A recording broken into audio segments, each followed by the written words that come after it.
And hello, welcome to Solo Playthroughs. We are going to start the return to Dunwich Legacy of Arkham Horror, the living card game.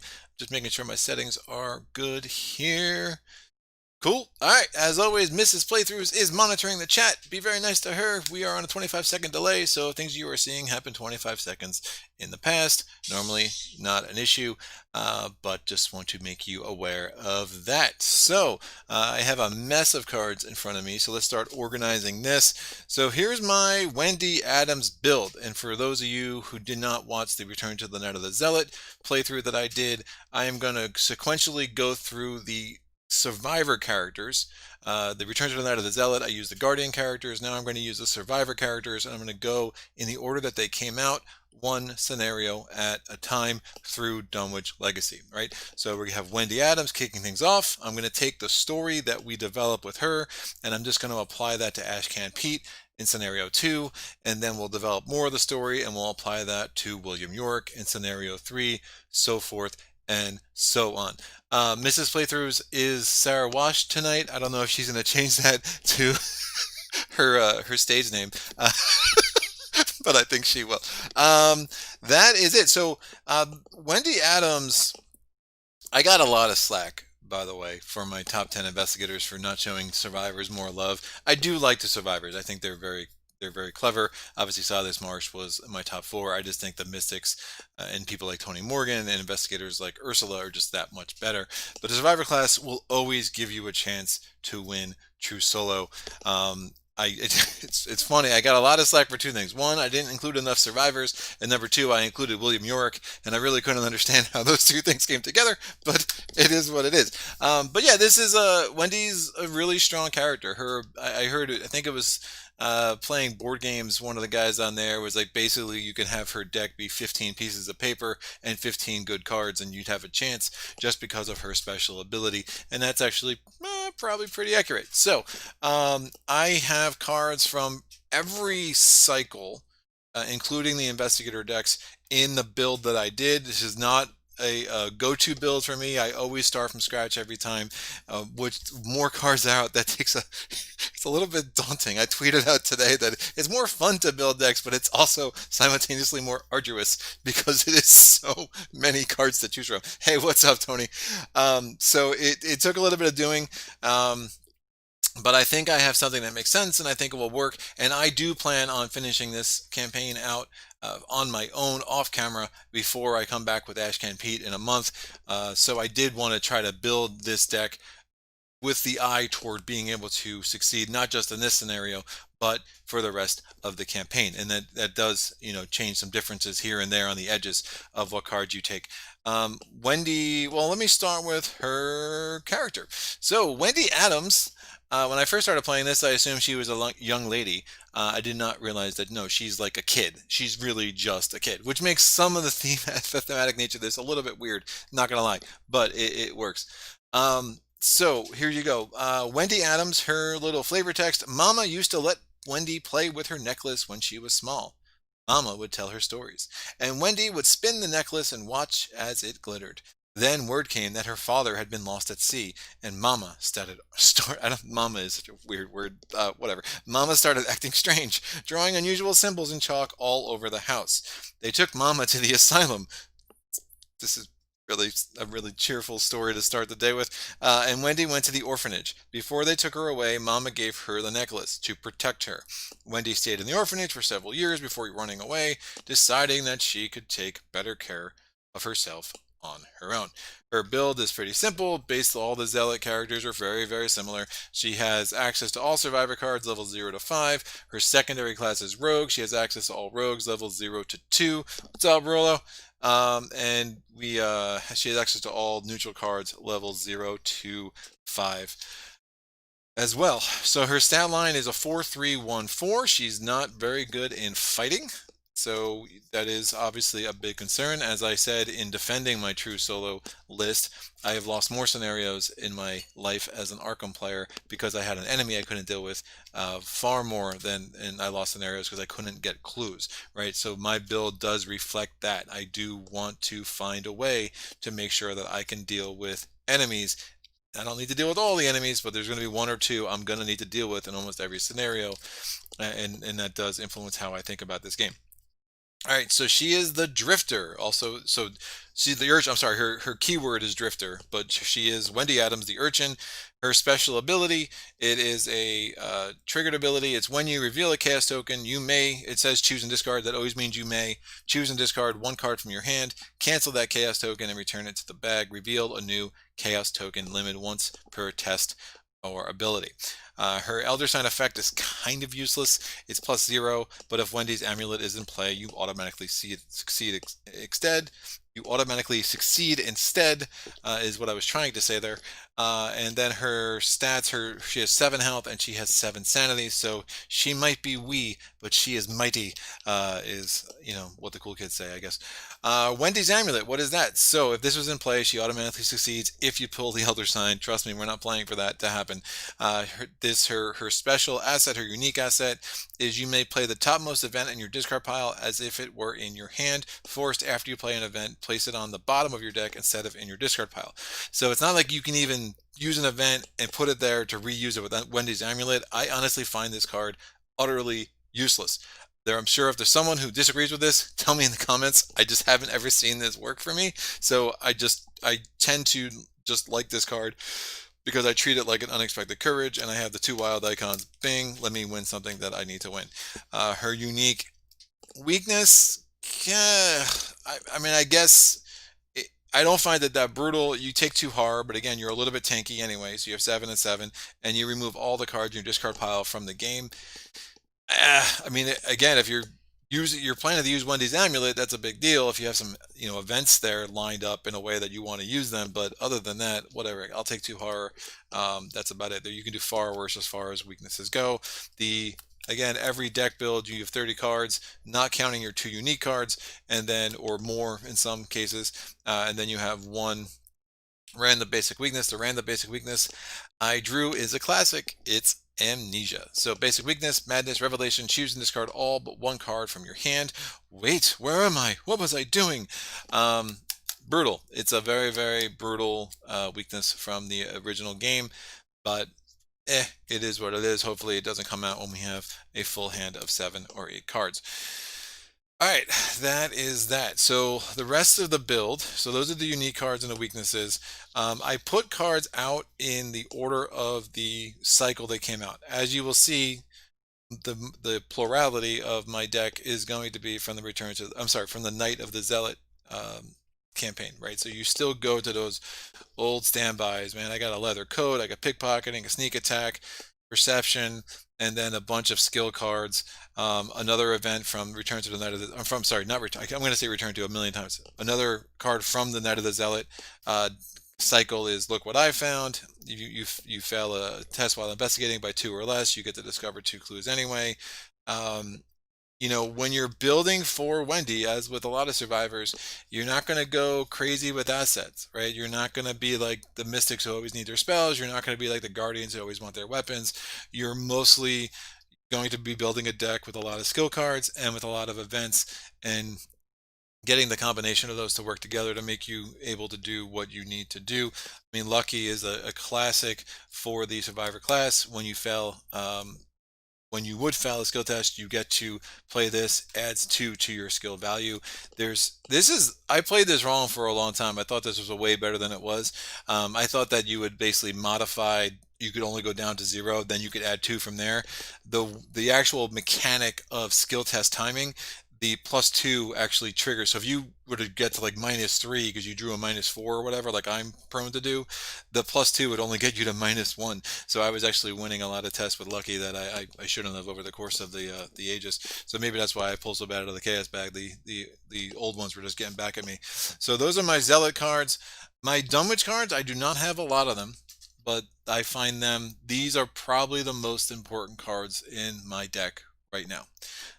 So when people say, like, hey, what campaign should I get after Knight of the Zealot, it's hard for me to say you should get into this game unless you're prepared to get both Dunwich and Carcosa. The building blocks of decks really, for every class, really come out of Dunwich and Carcosa. So the Dunwich cards I have for Wendy, Peter Silvestre is a survivor standby. Right, he gets the heal horror. He gives you +1 to your agility stat, which is so important for Wendy because she's going to be trying to evade generally more than she's trying to defeat. So lucky with the same as. Yeah, I know, Rolo. Man, I'm sorry. I'm sorry to ruin your night. It's kind of gross. All right. Fire Axe is a great all-in card. And again, I want a way to deal with an enemy. There's whippoorwills in this scenario. We got thralls. We got emissaries of Yog-Sothoth. We got things to deal with in this scenario. We're going to want Fire Axe there to bump up our measly little combat line of 1, and we can get it up to 7 if we have the resources, right? Where are we going to get the resources? Well, the other 2 cards I got here is I got 2 copies of Lone Wolf. And I get a lot of slack in my deck builds. I don't take a lot of doubles, right? I like to use more of my collection. In a lot of ways, cards are, I might not take doubles, but I'll take 2 different cards that do similar things, right? Because I like that. I find that more fun. So you just got to make sure you're building a deck that you can do everything you need to do. But Lone Wolf is a great card solo. Obviously, you're always alone, so that extra resource a turn, you basically turn yourself into Jenny Barnes. So it's a nice thing to happen. And if you can get Lone Wolf and Fire Axe, well, now all of a sudden you're getting 2 resources around. You can bump up your combat to a 5, and with Wendy's ability to discard a card to draw again if you need to, you're going to win a lot of combat tests if you're coming in at a 5, right? And if you have no resources, then you're doing 2 damage and not just the 1. So that chunk damage is a nice combo. The Carcosa cards are also really important to this deck, as I was saying. Gravedigger Shovel, Hiding Spot. I didn't understand. I love this card. I really do.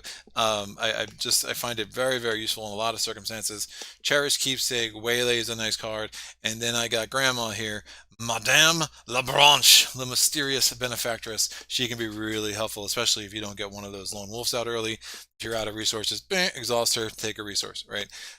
You're out of cards because you're discarding cards to make sure you win tests with Wendy's ability. Discard, exhaust her, get a card. Great. It can really be a little Swiss Army knife-ish. There is an argument to take 2 copies of Peter. Instead, I like taking 1 of Peter, 1 of Matt on the branch. Let's build a different story depending on what I pull, right? And that's just kind of how I approach this game. Waylay is a really nice way to defeat a card. Waylay is going to give you, if you exhaust an enemy by evading it, then you can test its evade value, test your agility against its evade value, and if you succeed, doesn't matter how much damage is on it, it's done. You waylaid that sucker. Boom. That's a really nice way to deal with a couple enemies. And if you get that early, use it early, you get resourceful, you can get that back. I mean, there's some cool patterns you can do with the survivor cards.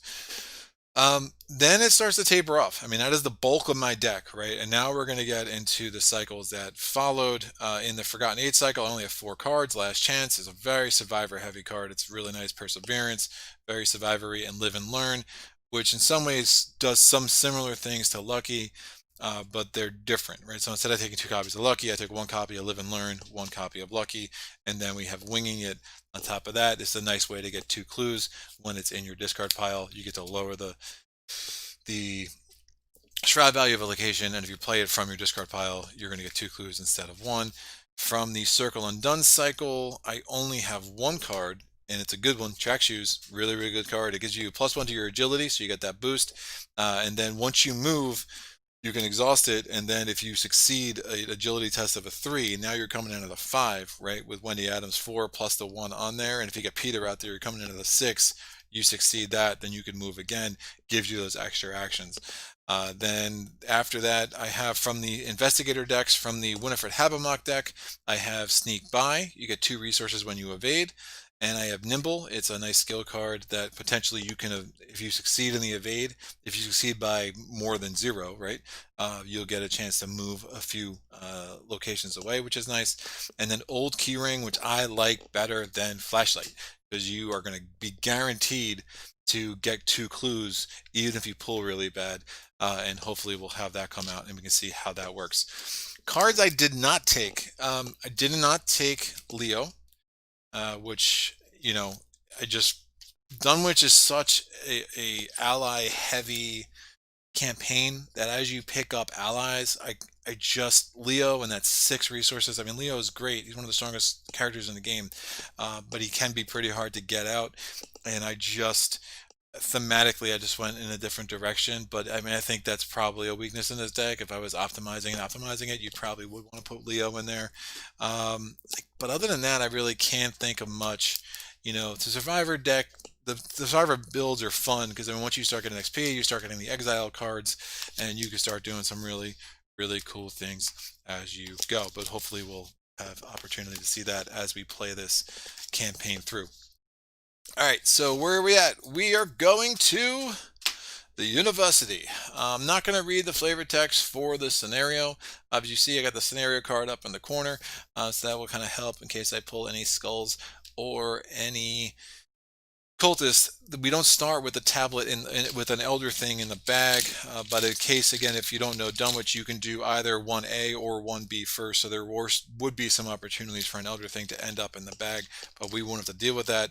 But ultimately the bag's not that awful. We start with 15 chaos tokens, we have the elder sign, we have the tentacles, we have 2 skulls, we have a cultist. They're only both -1, -3 if you have 10 cards in your bag, so that's not awful. We got a couple of zeros, 3 -1s, 2 -2s, a -3, a -4, and a +1. So, I mean, realistically, if we're pulling and we're at a +1 and we get 2 chances at it, we're more likely than not to succeed until we have 10 cards in our discard pile, which probably will happen.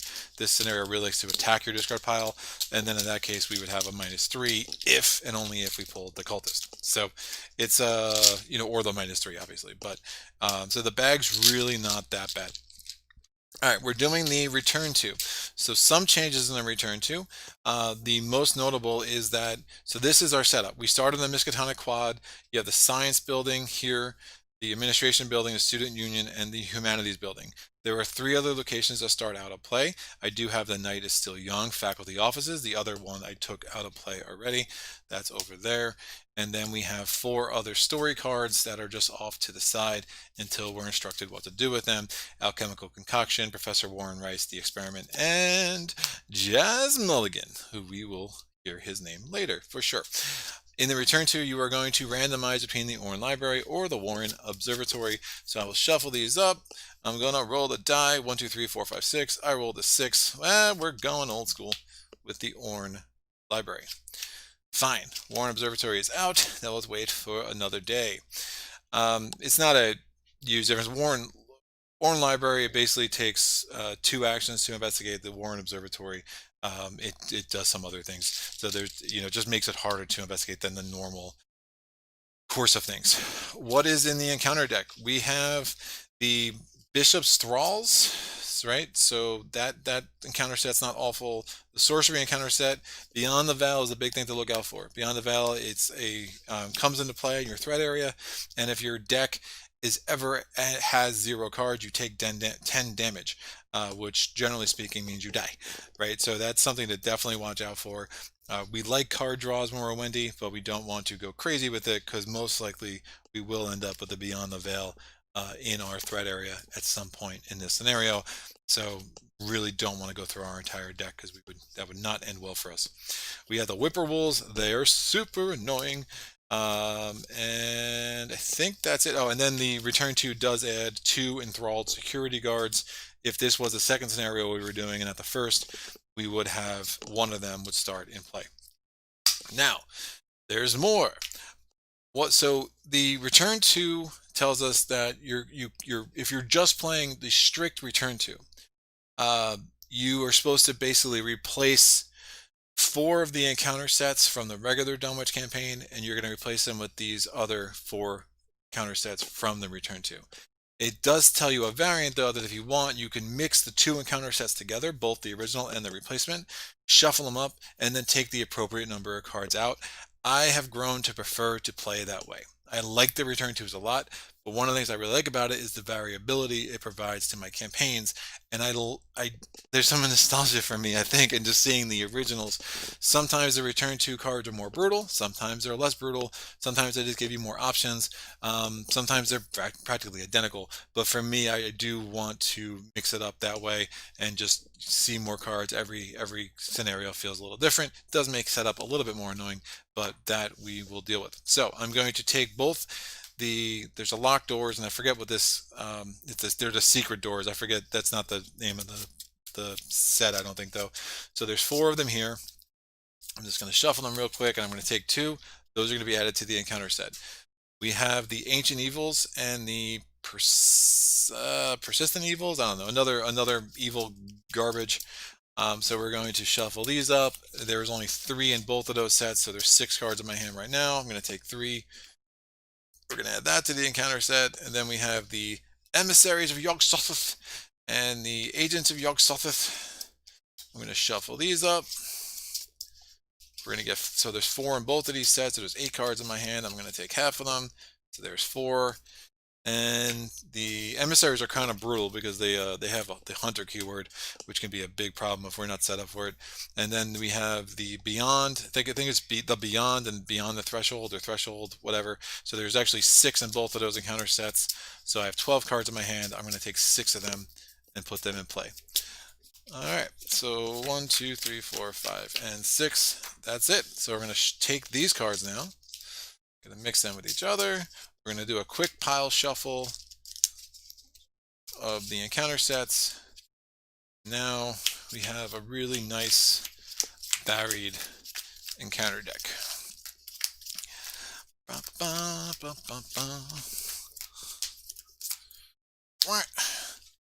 All right, so I am going to be relying on the chat a little bit tonight. I'm telling you now, I will probably go from the Miskatonic Quad to the Orin Library, and it might be the Orne Library. I don't know. Someone who knows more of this Arkham lore than me, tell me if I'm pronouncing that wrong. And then I will go from there, and I will go to the Humanities building. From there, though, I'm going to kind of leave it up to the chat where they want me to go. There are pluses and minuses to the various ways you can go. I would say the science building is probably not the right way to go when you're Wendy Adams. But if you guys want me to go to the science building, I'll go to the science building. It'll be fun. All right, that can go out. I think we're good. Right. Technically, very technically, and I just do this all the time. Technically, you're supposed to draw your hand before you do the scenario setup. It doesn't really matter in this scenario, especially when you know it as much as I do. It's not like knowing the Orn library is out is going to actually change what I was doing. But technically, it's like step 8, I think. If you go through the book, you draw your opening hand, and then after that, you go through the actual scenario setup. All right, so we have the encounter deck. We are going to draw our opening hand. My opening hand is Manual Dexterity, Winging It, Wendy's Amulet, Look What I Found, and Lucky. Garbage. I really want assets, and I want assets that aren't Wendy's Amulet because what's the point? Playing Wendy's Amulet early is really stupid because now every time I play an event, it would just go on the bottom of my deck. I mean, the one strategic reason you might want to do that is, well, it's one way to prevent yourself from having no cards in your deck, but I'm not going to really worry about that. So I'm going to put all those out, and I'm just going to mulligan my entire hand because I'm really looking for a fire axe. I'm looking for a lone wolf. I'm looking for something that's going to help. I mean, winging it. Tempted to take winging it just so I can get it in my discard pile. Sure, I'll take winging it. That might help. And now I'm drawing 4 more cards. I drew a weakness. Weaknesses at any point during drawing your opening hand. If you draw a weakness, it just goes aside. Perseverance, an old key ring, hiding spot, and waylay. That's garbage. I didn't pick an ally. I didn't pick a fire axe. I didn't pick a lone wolf. All right, we got some things to figure out here, but could be worse. So the one thing to note is that with winging it has investigate and bold, and old keyring, if I'm going to use that has investigate as an action. I cannot combine. I can't be using the investigate old keyring and then commit winging it. Doesn't work that way. It's an event, so that action is a separate thing that we need to try to figure out how the heck we're going to do this. I literally drew 0 assets except my old keyring. So we start with the investigation phase. You skip the Mythos phase in a game of Arkham. So Miskatonic Quad, a too early winter has stripped the trees bare. The dead branches whistle as a sharp cold wind cuts across the empty quad. All right, so shroud value 3, clue value 0. There is a resign ability. It says, surrounded by fences and gates of wrought iron, you can't help but feel as much a prisoner here as a guest. I should at least say this. I'm not reading all the flavor text, but we are here because somehow Miss Wendy Adams and her 10-year-old self or 12-year-old self, whatever, is friends with Dr. Henry Armitage. Armitage is very concerned because he has not heard from his friend Professor Warren Rice. Professor Warren Rice was last seen on the campus, but Dr. Armitage, after his dealings with the cult of Yog-Sothoth back in the day, he feels like there's an eerie similarity. So he wants help, and I guess he knows that Wendy is somewhat familiar with the arcane, and is, instead of him getting his 70-year-old butt in gear and trying to find his friend, he's sending a little girl to do it for him, which is cool. Which is cool. I mean, gender equality, man, all the way.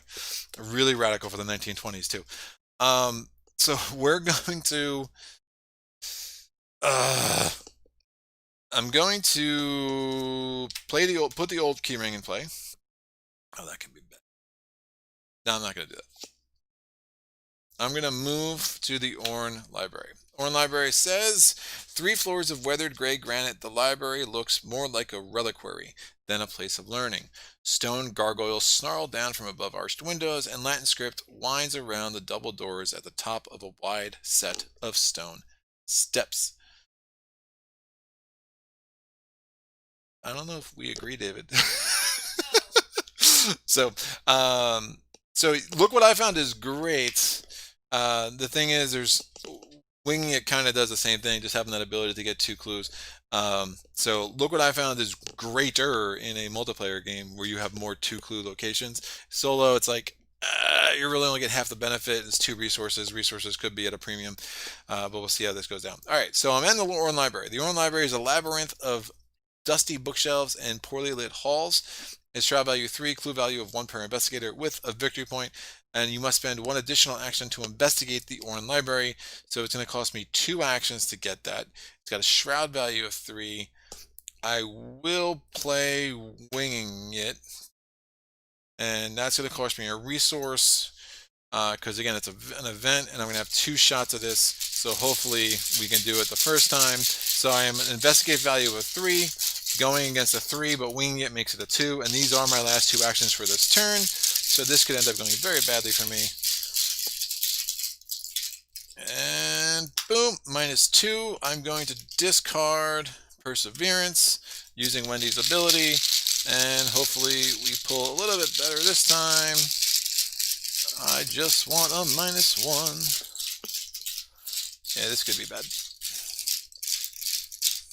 Gambit a little bit with this, but oh, Elder Sign, that's what we're talking about.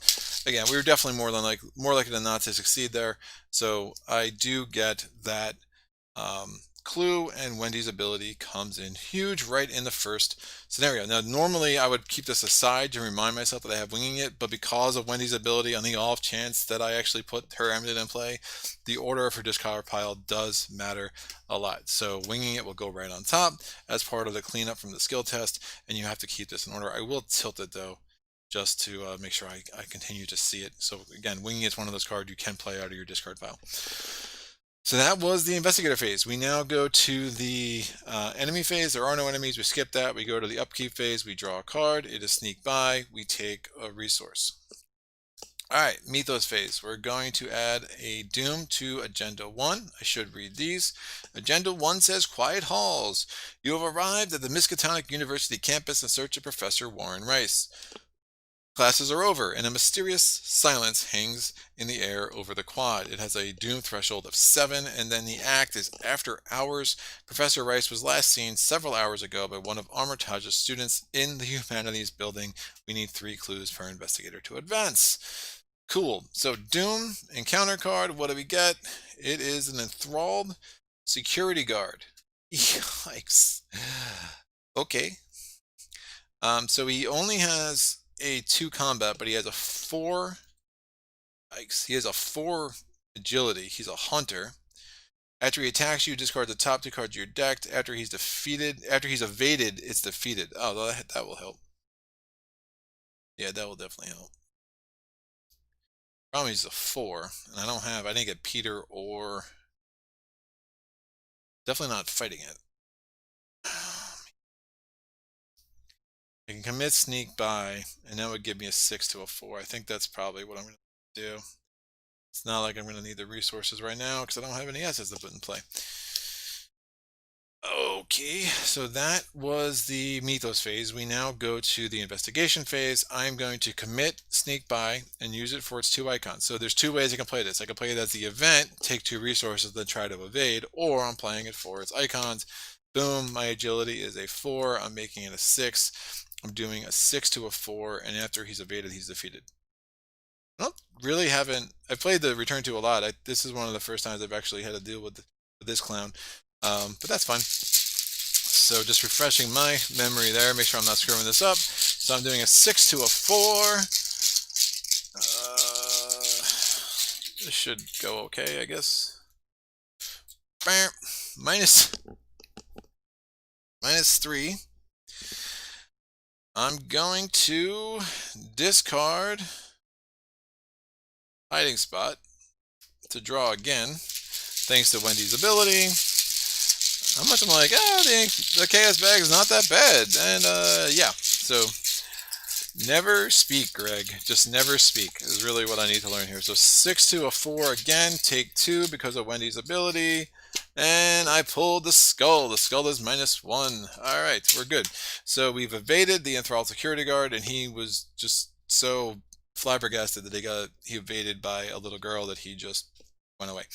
Great. Wendy's ability comes in huge twice. Yay, survivor. All right, now that was my first action. My second action is going to be to move to the Humanities Building. The Humanities Building says Professor Rice was last seen in the Humanities Building teaching one of his Latin classes. The murky windows of the weather-worn structure emit no light, and the night is silent around you. Humanities Building, survival value 3, clue value 2. At the end of your turn, if you are in the Humanities Building, discard the top X cards of your deck, where X is the amount of horror on you. I have 0, so I'm not that worried about that. The power is out, plunging the building's halls into heavy darkness. There is no sign of Professor Rice, and that's where he was last seen. What is happening? All right, Humanities Building has 2 clues on it. I have 1 more action. I've been gambling a lot. I definitely don't want to. I'm more concerned about playing Winging It from my discard pile now than I was earlier, because I don't want to risk that 3 to a 2 and miss out on my opportunity to get 2 clues. So I think in my last action, it just makes sense to put the old key ring in play for 1 resource. And then that comes in with 2 keys. So the flashlight has 3 keys, the old keyring has 2 keys, but the way the old keyring works, you're guaranteed to be successful twice before you have to discard this, whereas the flashlight, if you pull bad, you end up with, you could have nothing to show for it with the 3 charges in the flashlight. So I do prefer the old keyring, plus it only costs 1 resource as opposed to 2. So another little thing about it. Did I take the resources from the wrong? Yeah, I did. I took the resources from Wendy as opposed to from the old keyring, which is silly. I used my resources as the keys. The resources, obviously, the keys obviously come from the resource pool. So that makes sense. I've only spent 2 resources and I gained 1. Yeah, that's right.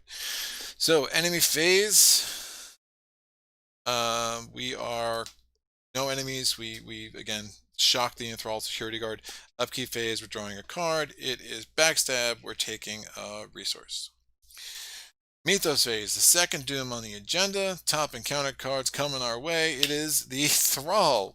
Wow. What's going on, man? All right, the Thrall has 2 combat. Remember, I was like, when playing Return to the Night of the Zealot, I was like, there's so many enemies, and I didn't pick 1 for like the first 7 turns. Now I'm like, it's not that many enemies, there's a few, and I'm just gonna pick 7 enemies in a row here. All right, the Thrall has 2 combat, 2 fight, and 2 agility. It also deals, and it spawns. The spawn location is location with the most clues, which happens to be where I am, so that's a little unfortunate.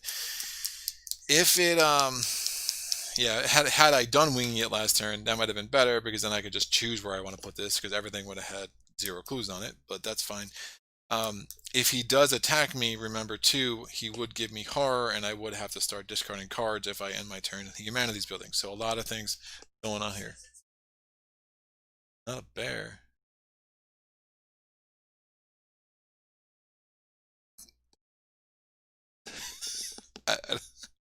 It's not a bear. Right. Steve's making. Yes, the thrall is not a bear. He is a humanoid monster abomination. Hey, what's up, David? Um, cool. All right, making sure I'm not missing anything in the chat over here. I am going to have to evade the thrall, and I don't think I want to waste waylay on it. The thrall's not a hunter, so it's not the worst thing that you could be dealing with here. The question is how I want to proceed to try to get both those clues. I think I probably do risk it with winging it so I can try to leave there. Yeah, it's fine. All right, so I'm trying to evade. It is a 4 to a 2. And they also have backstab, but I don't want to waste backstab on the thrall. And I really need lone wolf or fire axe is what I really need. That's why I have 2 of them. But you know, that's fine. 4 to a 2. What do I pull? I'm pulling good today, kids. -4. I don't want to discard either of these cards. So I'm going to use my second action. It doesn't have alert, just has retaliate. Second action, I'm trying to evade. This is bananas. Cultist, -1, except -3 if I have 10 or more cards in my discard pile. I do not. I only have 4. So I have evaded the thrall. It's enthralling. And then I need to try to get both those clues. Alright. Oh, but I don't want to discard either of these cards. That's the problem. That is the problem. Alright, we'll do it the old-fashioned way. I'm going to use the old keyring. So I'm doing... The old keyring does the same thing a flashlight does. It's going to reduce the shroud value by 2. So I'm doing a 3 to... And I'll just have to evade the thrall again next turn, which is obviously going to be fine. Hopefully I don't pull a whippoorwill or something. But it's a 3 to a 3, -2 because the old keyring. -1, I should have done winging it. I get this clue, and since I succeeded, I lose one of my keys. That's fine. Thematically, this is a very cool thing. So it's basically like the key worked, right? And since it worked, well, it doesn't work anywhere else, so you discard it. And I really like how some of these newer cards are really, really clever. All right, what's going on? Enemy phase, no enemies that are ready. Upkeep phase, the thrall comes back to life, goes to my threat area. I draw a card. I get resourceful. I take a resource. Mythos phase. You put the third doom on the agenda. The top encounter card is please don't be an enemy. Thank you. Eager for Death. Revelation. Test 2 willpower. Increase the skills test by 1 for each damage on you. I have 0. So I am doing a 4 to a 2. My willpower is a 4. I'm testing against a 2. If I fail, I take 2 horror. Not the worst thing in the world, I don't think. Bam! 0. I succeed. Now I'm pulling good. Right, first action. I need to evade this sucker again. Is there anything in here that I would like back in my hand? Sure. I think there is. So I'm going to commit Resourceful. If the skill test is successful, choose a survivor card not named Resourceful in your discard pile and add the chosen card to your hand. So I'm going to commit Resourceful. I'm doing a 5 to a 2 to evade the sucker. -2. He's evaded. I'm going to take Hiding Spot, put that back into my hand. Resourceful goes on top of this. All right, that's fine. And then I'm going to, with my second action, investigate with the keyring. So it's a 3 to a 1.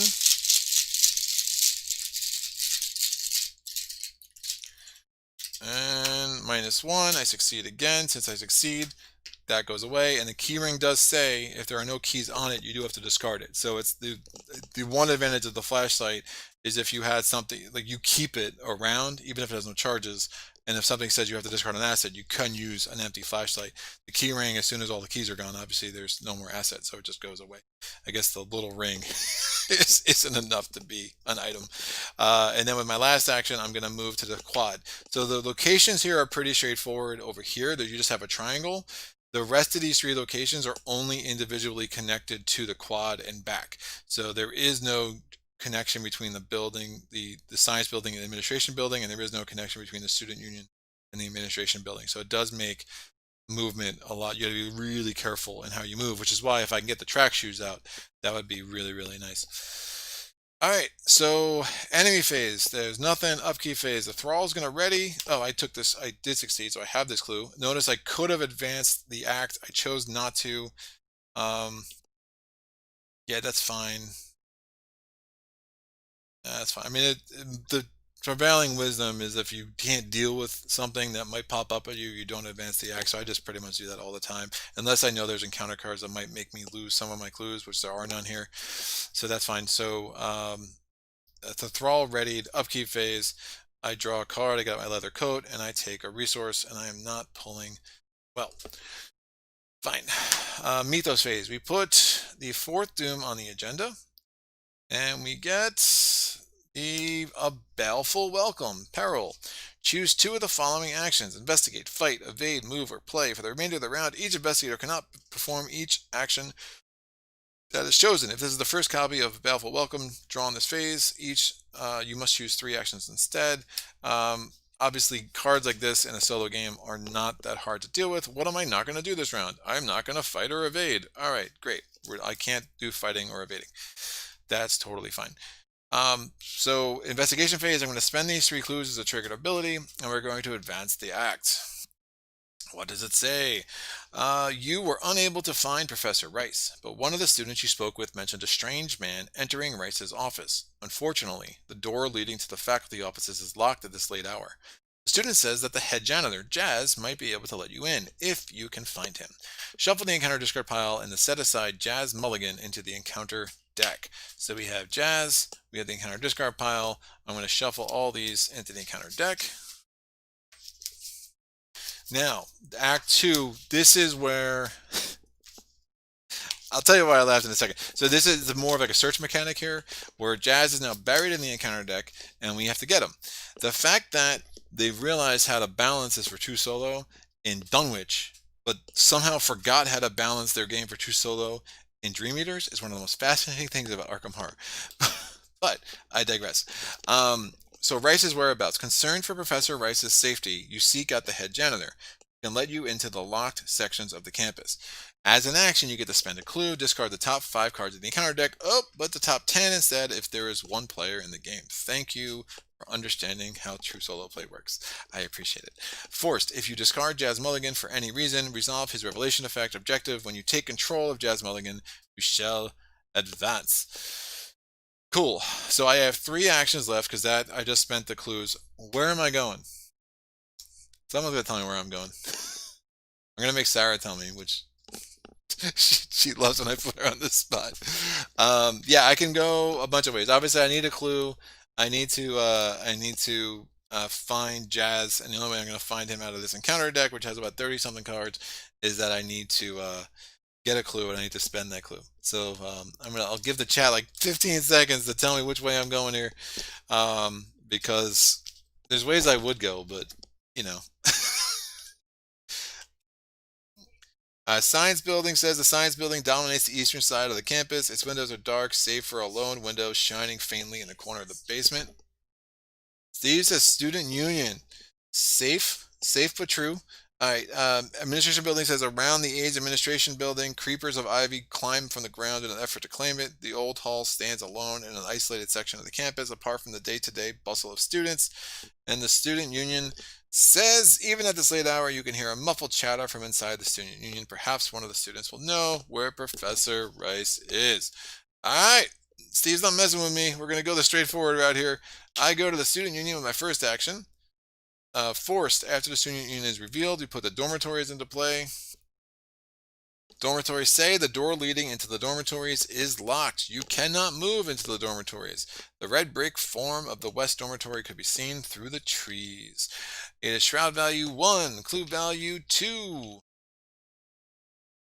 And that's fine. I have 2 more actions. Ridiculous that I have no assets here. I'm gonna investigate, I think. Sure. Now, I'm gonna put the leather coat in play, because why not? And then I'm gonna investigate. I'm doing a 3 to a 1. I could play winging it to guarantee 2 clues. There are other I think better uses of winging it later, where there's more of a risk of failing here. So I'm just going to try to get 1. 3 to a 1, -2, I succeed. There we go. Those are my 3 actions. Enemy phase, upkeep phase, drawing a card, survival instinct, taking a resource. So many resources and nothing to spend it on. That's great. Yeah, I want to save winging it. I just think it's more useful in other locations when it's only a shroud value of a 1 and I'm coming in at a 3.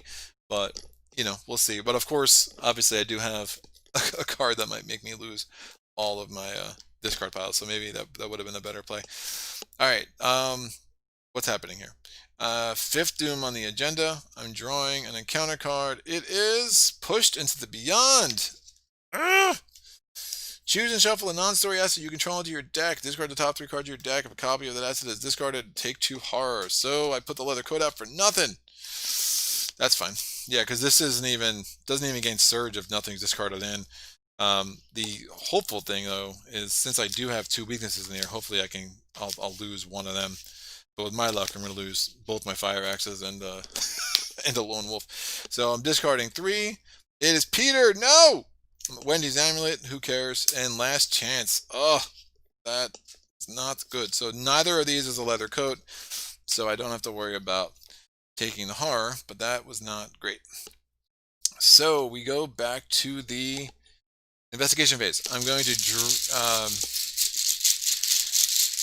investigate. So 3 to a 1. I got a Elder Sign again. Clean living. All right, I got that clue. I have 2 more actions. My second action, I'm going to spend a clue as per the action on the act. I'm going to discard the top 10 cards of the deck. 1, 2, 3, 4, 5, 6, 7, 8, 9, and 10. All right, so we have Resurgent Evils, Visions of Futures Past, Eldritch Accord, Ancient Evils, Locked Door, Haunting Recollections, a Thrall, a Whippoorwill, a Beyond the Veil, and another Thrall. No sign of Jazz Mulligan. We gotta do it again. I'm gonna spend a clue. I'm gonna discard 10 cards. 1, 2, this is my last action. That's 5, 6, 7, 8, 9, 10. We have Offer of Power, a Whippoorwill, an Eager for Death, a Wizard of Yog-Sothoth, an Arcane Barrier, another Arcane Barrier, a Yithian Observer, a Resurgent Evils, an Eager for Death, and the Light of Afergamin. And I know Steve is cracking up because he knows this is just how I roll in this scenario. So, I'm going to need to find another clue. Someone needs to tell me where I'm going to find another clue because I can't get into the dormitories because it's locked. So someone tell me science building or administration building because I'm going to have to go there next turn. And I have a hair on the admin building. Great. That was my 3 actions. Enemy phase, upkeep phase, drawing a card, it's guts, getting a resource. Oh, this is nuts. All right, Mythos phase, 6 Doom on the agenda. So doing fine there. Drawing an encounter card. It is not Beyond the Veil. Surge. Again, I put this in play in my threat area. If my deck has no cards in it, I take 10 damage. And discard. Yeah, I'm going to be dead. Admin, we'll go with that. So Surge, Visions of Futures Past. Awesome. So you see how like this works in conjunction. So these are both from the same encounter set. Beyond the Veil is like, hey, if you run out of cards in your deck, you're going to die. And Visions of Futures Past is, oh, you're going to have to discard a whole bunch of cards unless you pull better. So what am I going to do? I'm going to commit Guts because I don't want to pull any cards. And I do want to draw a card though because I'm still trying to get an asset or 2 here. So I'm committing Guts. That gives me a 6 to a 5.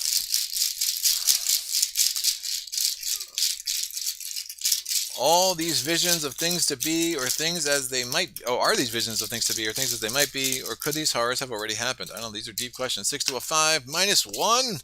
2. We succeed. All right. Visions of Futures Past goes here. Guts goes here. I succeeded at the test, so I draw a card. What is it? It's lucky. Wow, this is such a weird bunch of card draws. It's crazy. Okay. This stays in my threat area. I'll put this over here so it doesn't get lost in the shuffle. And I'm going to go 1. My second action, I go to the admin building. I already read the flavor text on the back. Shroud value 4. It's going to be tough. Clue value 1. Forced. After the administration building is revealed, put the set-aside faculty offices into play. Bam. All right. Faculty offices are also locked, so I still really need to find Jazz. You come to a locked door at the top of the stairs leading to the 3rd floor of the administration building. Through its frosted windows, you glimpse a shadow darting across the hall. Deep. At the end of my turn, if I'm there, I need to discard the top card of my deck. That's not great.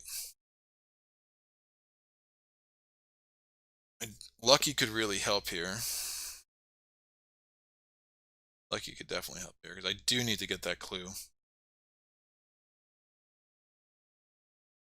I definitely don't like burning cards on my deck, though, by ending my turn there, but maybe if I can get that clue, get the heck off of there, that might be better. So, I'm going to be doing a 3 to a 4, and a -1 is still fine. I don't even think I have 10 cards on my discard pile yet. I don't. I only have 9. I could even lower the shroud value by 1. I don't hate that. Really don't hate that. Let me combine these things. My last action, I'm gonna investigate. I'm gonna spend 1 to play Winging It from my discard pile.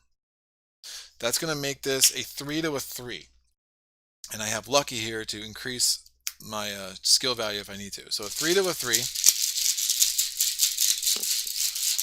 with Winging It would be a good time for the Elder Sign.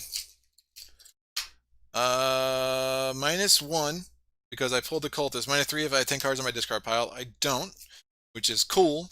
So my modified value after pulling that is now a 2 to a 3. But wait, there's more. When you would lose, I have to spend 1 to play Lucky. I get to add 2 to my skill value, so now I'm a 4 to a 3. I succeed. I get this clue, which is what I really needed. Rock on. Alright, since I ended my turn in the administration building, I discard a card. Ooh, by Amnesia. That worked out well. And I take a resource. Mythos phase. 7th Doom on the agenda. Agenda advances. The university is dead silent. The shadows coil about your feet as you walk, and you swear there is something following you with each step you take. Is it just your imagination, or is there really someone or something stalking you? Each investigator with 5 or more cards in his or her discard pile takes 1 horror. Each investigator with 10 or more cards, I do have 10 now, takes 2 horror instead, so I'm going to put that on top of my investigator card. If the players have completed the house always wins, we have not. So the first scenario, since this is the first scenario of the campaign, we advance to Agenda 2A, which is Dead of Night. Professor Rice's disappearance isn't the only thing amiss at the university. You're unsure exactly what is going on, but you're starting to believe Armitage was right in asking for your help. Each investigator's maximum hand size is reduced by 3 while checking his or her hand size during the upkeep phase. Great. Alright, so that was we checked the Doom threshold. Now we have to pull an encounter card.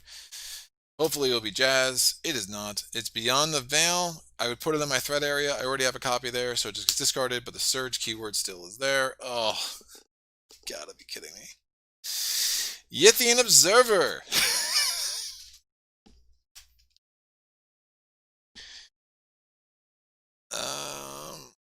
That's fine. So he comes in. He's got a... Oh, yeah. Yeah, no, he's right. He's right. Thank you. Yeah, Wing gets shuffled back in. I mean, it's all random, the next card I pulled. Oh, Amnesia. I pulled Amnesia, but then I took Survival Instinct. That's fine. I'll redo all of it just to keep everything on the up and up. Right, so after the successful investigation, I would have had a shuffle. Winging it back in. At the end of my turn, I had to discard a card. The card I would have discarded was Madame Lebranche, and then in the upkeep phase, I would have drawn a Gravedigger Shovel. Alright, so that's fine. So Amnesia's still in there. Yithian Observer is what I drew in the Mythos phase. So we're in the investigation phase. When the Yithian Observer attacks you, discard a card at random from your hand. If you cannot, he deals +1 damage and +1 horror. He doesn't have Hunter, so what makes the Yithian Observer? So this is, again, you're shuffling in the emissaries of Yog-Sothoth and the agents of Yog-Sothoth. The Yithian Observer doesn't have Hunter, but they are a little bit more of a problem. I mean, one realistic way I can try to beat them is with Waylay. Waylay would be a lot easier if I had my either the track shoes or Peter in play, because my agility stat would be boosted. The other thing I can try to do is do the backstab, but that's probably silly. I wouldn't mind killing this guy just because he's not elite, so Waylay would work, but I'd be doing a 4 to a 3 twice, which is rough. Oh, and the card I pulled, right, because the one thing I was thinking about doing is I had the survival instinct, which if I successfully evaded I can move, but since I had the shuffle wrong, I actually don't have survival instinct anymore. I have this Gravedigger shovel, which is different. Let's try this Waylay. I have some ways I can pull this off, I think. So I'm doing a base, I'm going to do a evade, I'm doing a 4 to a 3.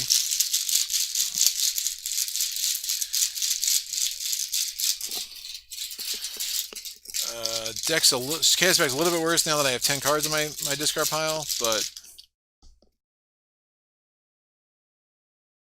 oh, I would have had exactly 10 when the agenda advances, so it still would have been 2 horror, because I just wanted to make sure that now that I put winging it where it belonged, that I wasn't giving myself an extra horror from the agenda. Alright, so 4 to a 3, and if this succeeds, then I probably will try to waylay this sucker for the victory point. Skull, -1, I succeed, so he's exhausted. I have all these resources, so why the heck not? So I'm going to spend 3, choose an exhausted non-elite enemy at my location, and test willpower, test agility 3, where X is the enemy's evade value. Enemy's evade value is a 3. I'm going to commit hiding spot, and now I just need to, so I'm doing a 6, hiding spot has 2 agility icons, so I'm doing a 6 to a 3 to defeat the Yithian Observer and get that extra victory point. 6 to a 3, -0, I succeed. So we defeat the Yithian Observer, he goes to the victory display, and then with my third action, I want to get the heck away from the administration building. I am going to, where's a good place for the victory display? I'll put that over here, why not? I'm going to move back to the quad, and I still have this clue that I can use to search through here again and try to get Jazz Mulligan out one more time. All right, enemy phase, upkeep phase. We draw a card, unexpected courage, take a resource. I have assets, I promise, I really do. Mythos phase, we put the first doom on agenda 2. Again, my hand size limit is down to 5. Obviously, I'm under that. First agenda, drawing a counter card. It is the Light of Aforgamen. Peril. You must attach the Light of Aforgamen to either the current agenda or the act. Limit 1 per agenda or act. Treat all damage as direct damage and all horror as direct horror. I don't have any allies or things that could soak damage or horror anyway, so I will just attach this to whatever. I'll attach it to the agenda. It's fine. All right, investigation phase. First action, spending a clue. Can I please find this jerk? So I am discarding the top 10 cards of the deck. I don't even think there are 10 cards left in here. So how does this work? So when you discard cards, you do as many as you can in that pile. If you're drawing cards, say I was drawing cards, only 2 cards left in my pile. Say I was drawing 4. You would actually draw 2 and then shuffle and then reconstitute your deck, take a horror, the whole 9 yards, and keep drawing. But since it says discard, I just target as many as I can. There's only 8. I'm supposed to discard 10, so I just discard all 8. And lo and behold, there we have Mr. Jazz Mulligan. So where it says, if you discard Jazz Mulligan for any reason, you resolve his revelation effect. His revelation says put Jazz Mulligan into play at your location, so I'll put him into play at the quad. I'm going to reconstitute the encounter deck, because the encounter deck always exists. So these just get shuffled.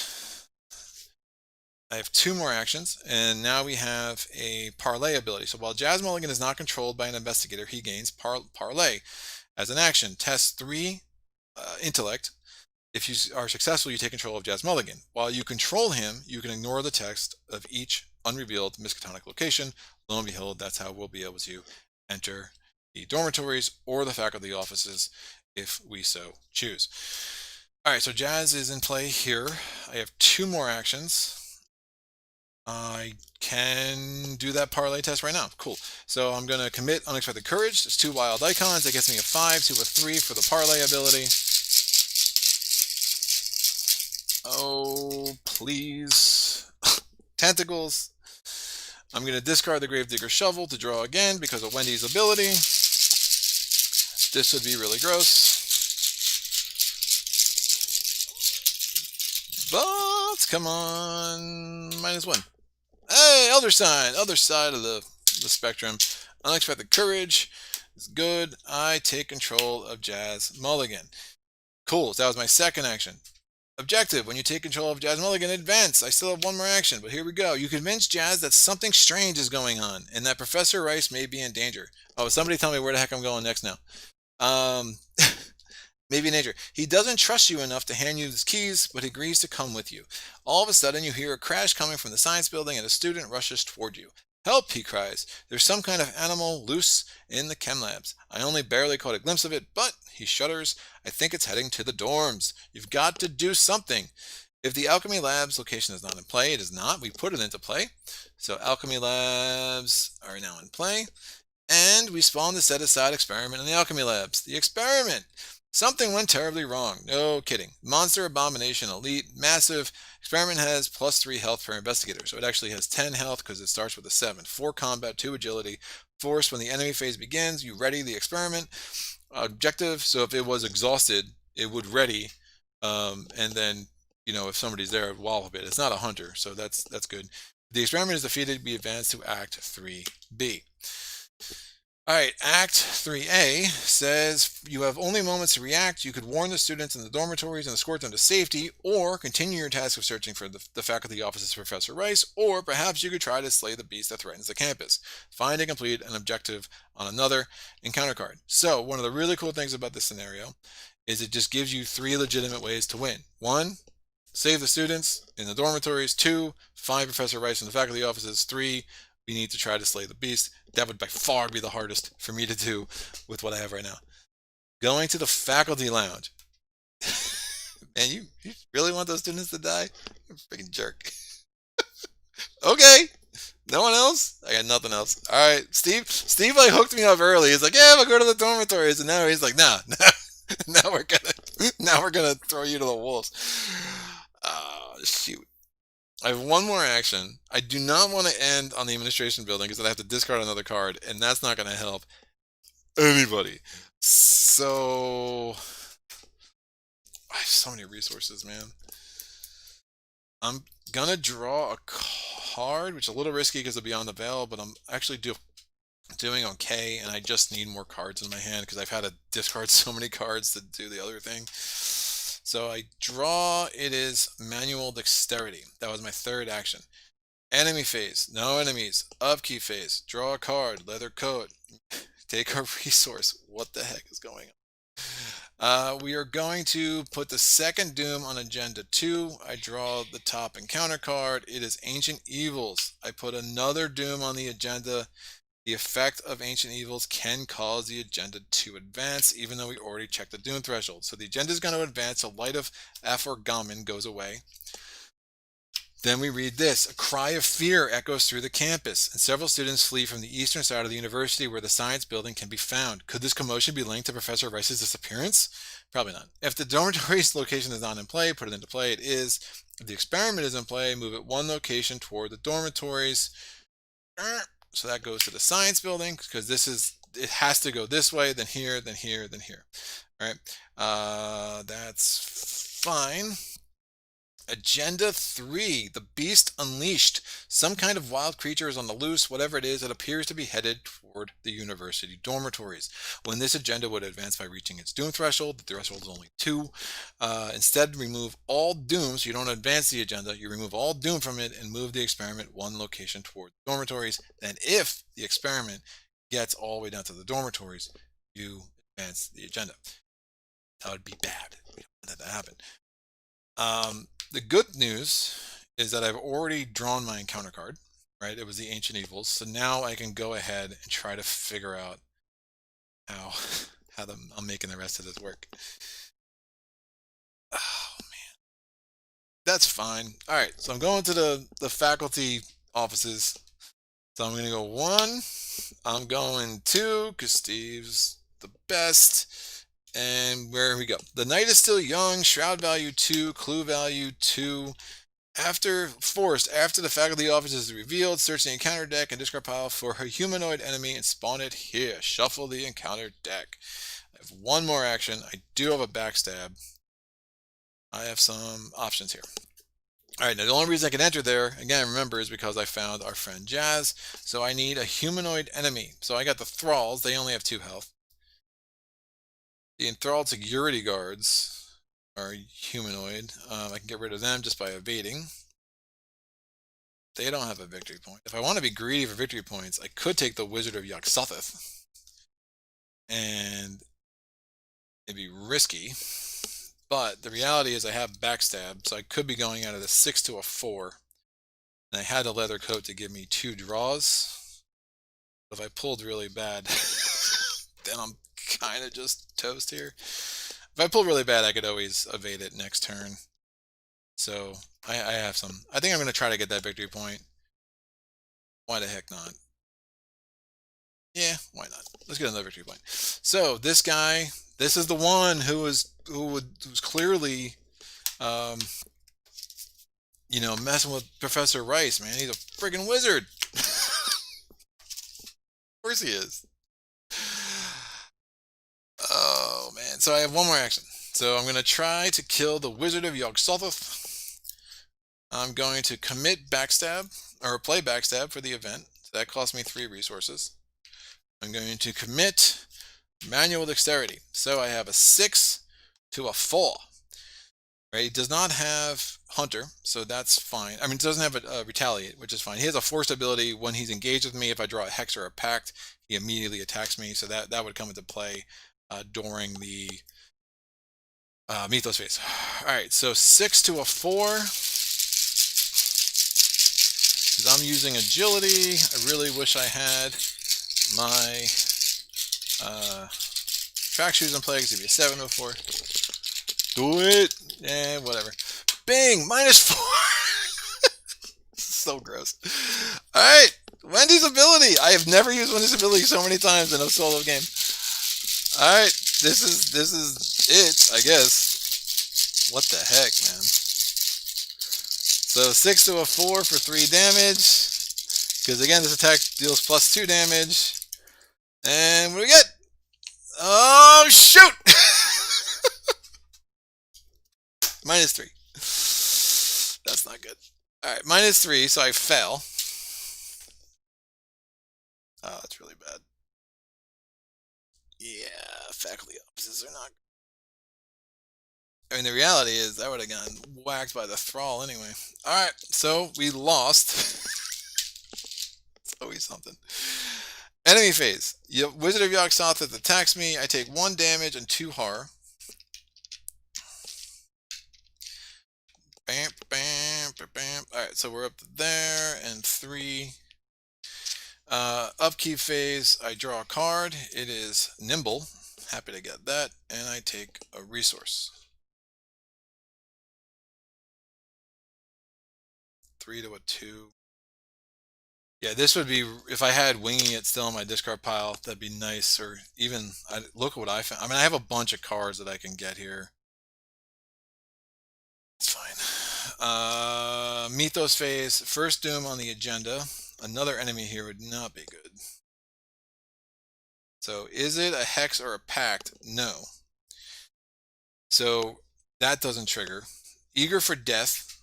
Revelation, test 2 willpower, increase the skill's difficulty by 1 for each damage on me. I have 0 damage on me. The only damage I have is on Jazz Mulligan. If I fail, I take 2 horror. I'm testing a 4 to a 2.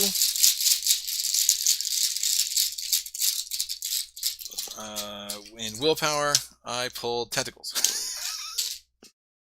It's really gross. I take 2 horror.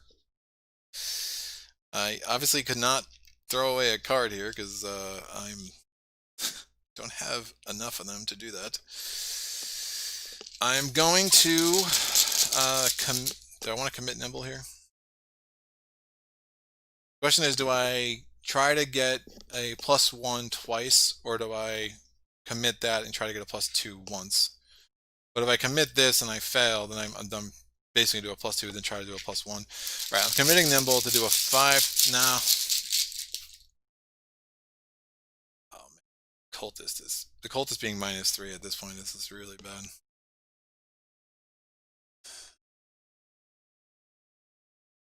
No, I'm gonna just try to do an evade 4 to a 3 without committing Nimble. 0. Good. Woo.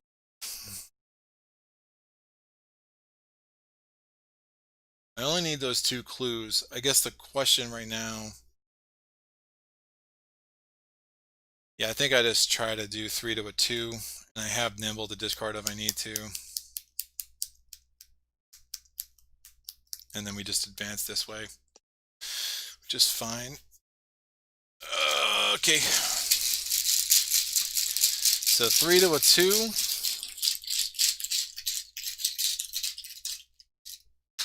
-0, so I get the first clue, and with my last action, 3 to a 2.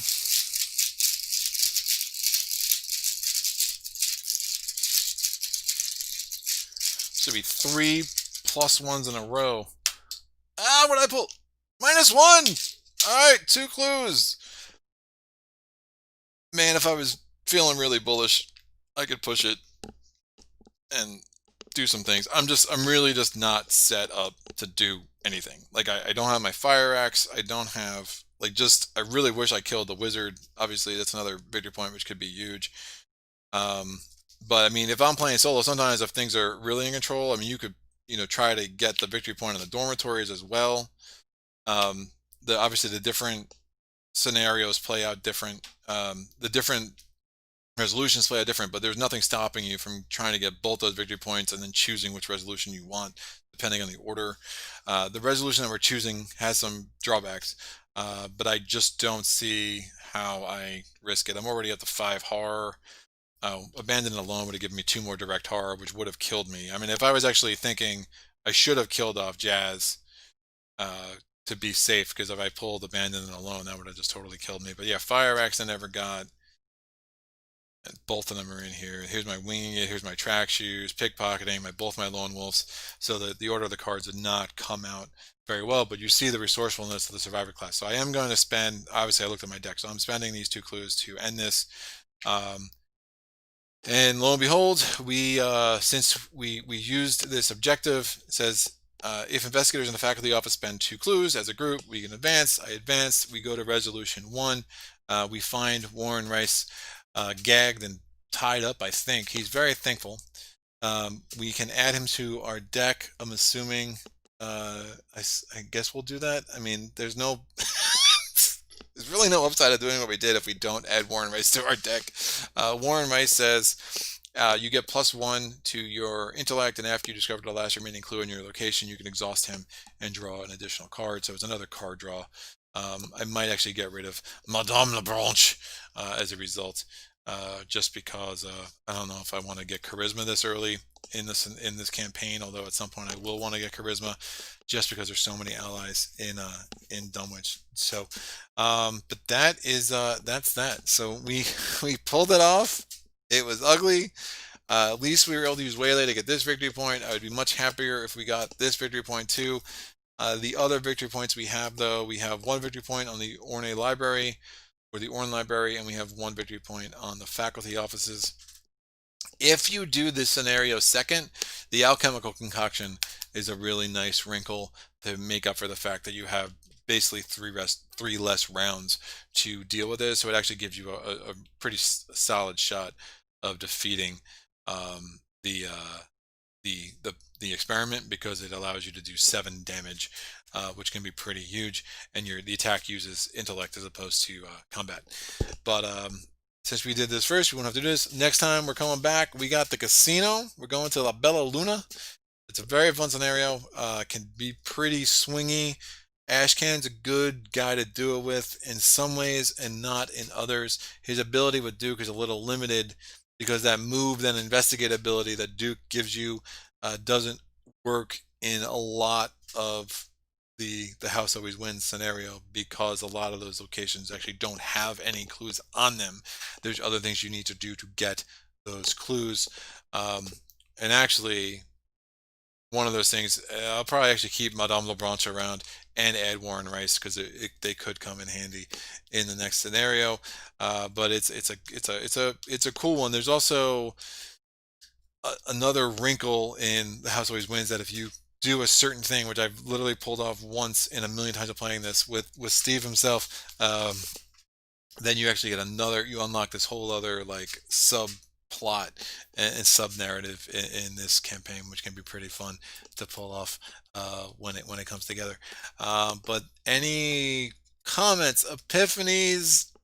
Still wondering how I didn't kill the Wizard of Yog-Sothoth?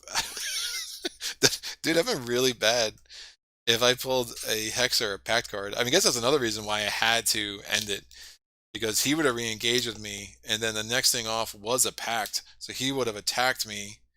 I would have had to kill Jazz, which means I wouldn't have been able to save the students anyway. Yeah, we were in bad shape. We were in very bad shape. Which welcome to playing Arkham with Greg. It's it's always a squeaker, even when it feels like it shouldn't be. But I appreciate the chat. You guys, I think I've lulled you all to sleep. I don't know what it is. Everyone's on did a sugar crash or something. Thanks as always to Mrs. Playthroughs for being the greatest board game live playthrough moderator ever in the history of YouTube. I'm convinced someone give her the reward. If you want to see more of Mrs. Playthroughs, next week we have a Q&A where I sit down with Sarah and ask her some questions for about 20 something minutes, and it's a good one, so you don't want to miss that. Sunday I have the second Shades of Tesla scenario coming out with Goldix himself, so we're going back to the dragon. It's been a bit, so look forward to that. And I think I got my first Dawn of the Zeds coming out in a couple weeks. So again, as always, you want to see the upcoming schedule, go on my Patreon page. I have a public post near the beginning of every month that lists all of the different, it's a public post. Again, the rest of them are private, only for patrons. That one is public, where you can see the schedule and make sure you don't miss anything that you would want to see. But either way, till next time, happy gaming.